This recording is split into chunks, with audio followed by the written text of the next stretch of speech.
Hi, naimbag nga daw tayo manen kabayan. Maayong bundag.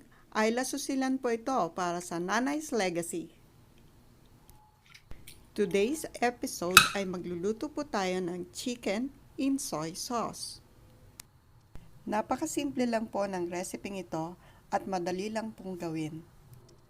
Pero bago po tayo mag-start, halina kayong mag-subscribe, mag-like, and hit the bell button para po ma-notify kayo sa mga bago po nating video. Nakasulat naman po dito ang ating mga ingredients. Kaya, tara na po! Mag-start na tayo.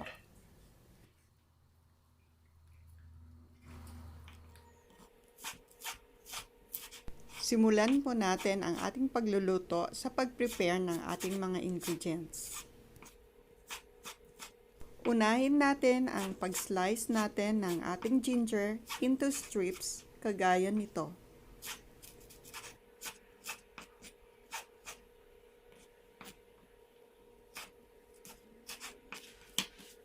Isunod naman po natin mag-slice ng ating onion leaves na gaya ng haba ng ating ginger.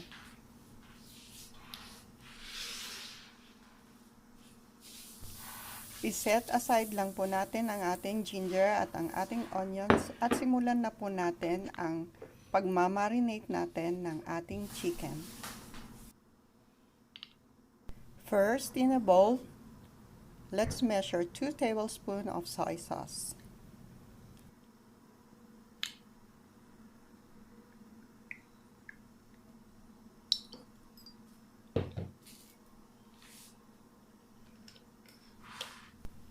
Then, let's add in 1/3 tablespoon of sugar. Sa pag-add po ng sugar, depende na po ito sa tamis na gusto ninyo. And 1 tablespoon of cooking oil. Mix them all together until the sugar is well dissolved.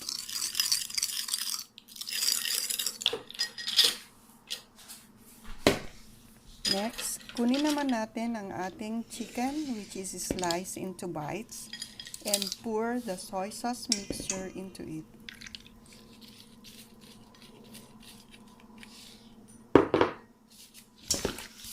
Then, i-massage lang po natin ang mixture natin sa chicken para ma-absorb po nitong mabuti ang ating mga seasoning.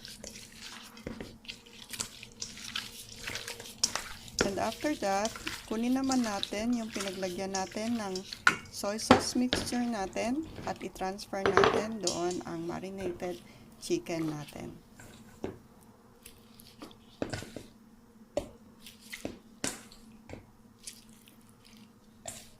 I-marinate lang natin ng 30 minutes sa fridge ang ating chicken.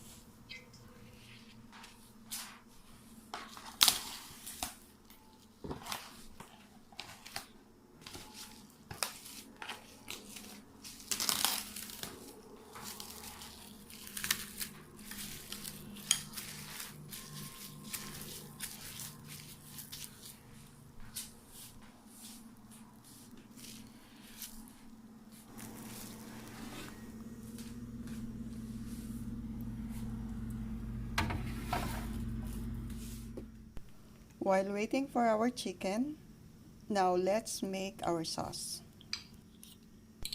Let's measure 1 tablespoon of soy sauce in a bowl and 1 tablespoon of oyster sauce.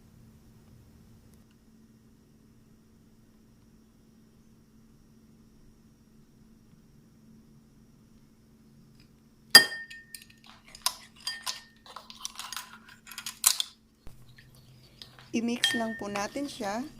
Then, let's add half tablespoon of cooking oil. Pwede rin po kayong maglagay ng cooking wine if you want. Pero sa akin po, hindi ako naglalagay ng cooking wine.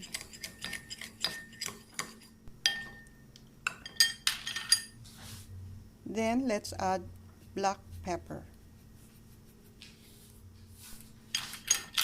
Mix them all together and then set aside.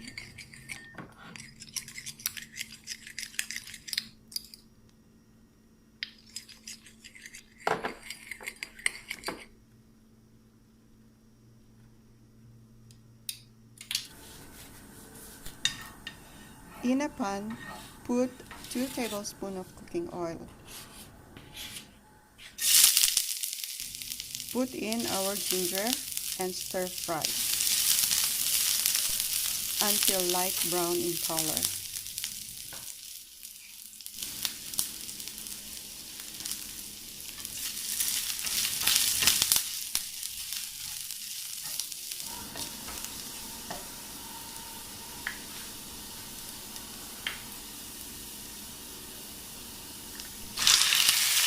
Then, let's put in our marinated chicken.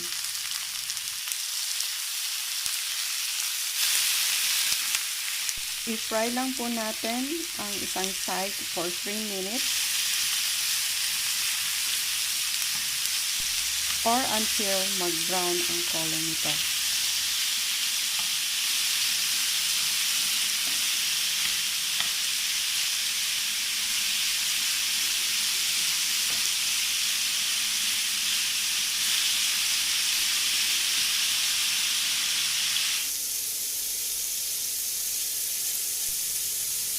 Then, i-flip po natin sa kabilang side at iluto naman natin ng 3 minutes ulit. To attain softness and juiciness of the chicken, we don't need to overcook it. But it is a different story when the chicken is hard, then you need to add water and boil it until it softens. As in this episode, our chicken is still young and soft, so we don't need to add water.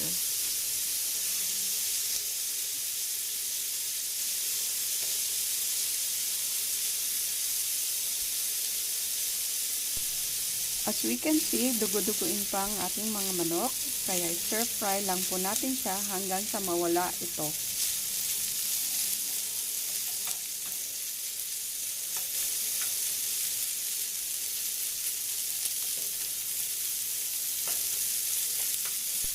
Kapag wala na tayong nakikitang dugo sa manok, ang ibig sabihin nito ay luto na ito.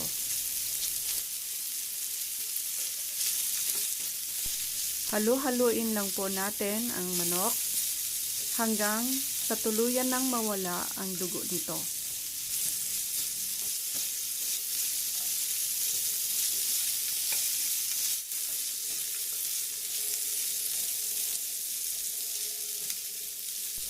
I-stir fry lang po natin ang ating manok hanggang sa maluto ito at lumambot.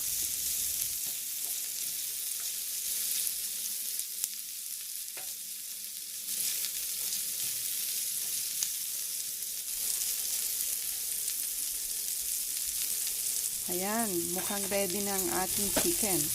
Pwede na po natin ilagay ang ating soy sauce mixture.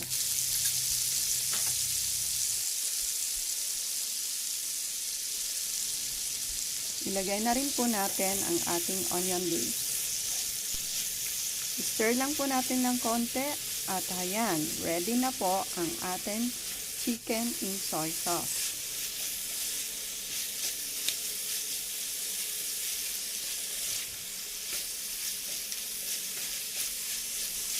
Ngayon ay pwede na natin ilipat sa serving dish ang ating chicken.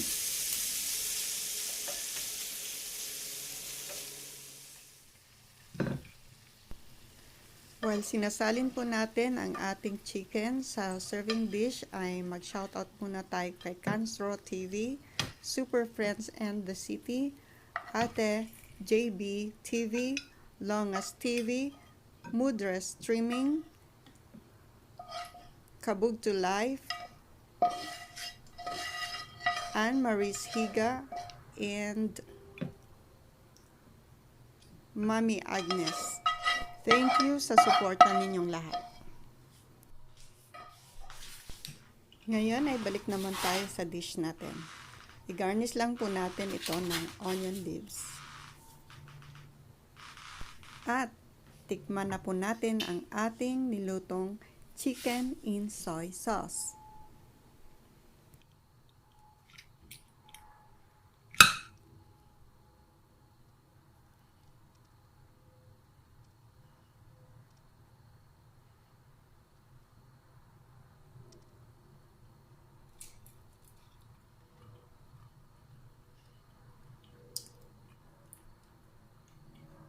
Sarap, ang init.